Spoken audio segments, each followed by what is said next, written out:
બે મિત્રો વાત કરતા હતા. એમાં એક મિત્રે કીધું કે મારા લગ્નને 10 વર્ષ થઈ ગયા છે, પણ મને જેવી રસોઈ ભાવે છે ને એ રસોઈ મારી ઘરવાળીને રાંધતા નથી આવડતી. એને મારા રસોઈના ટેસ્ટની હજી સુધી ખબર નથી પડી.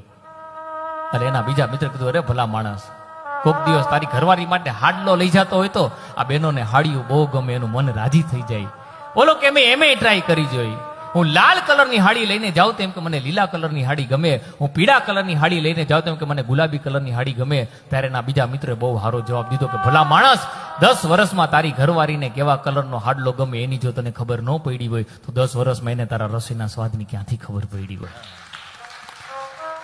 કેમ કે સહજમાં જીવજો. આ હઠથી કોઈ દી ઈશ્વર નથી મળતા, અને આ બધી પાર્વતીને કોઈ દિવસ શંકર નથી મળતા.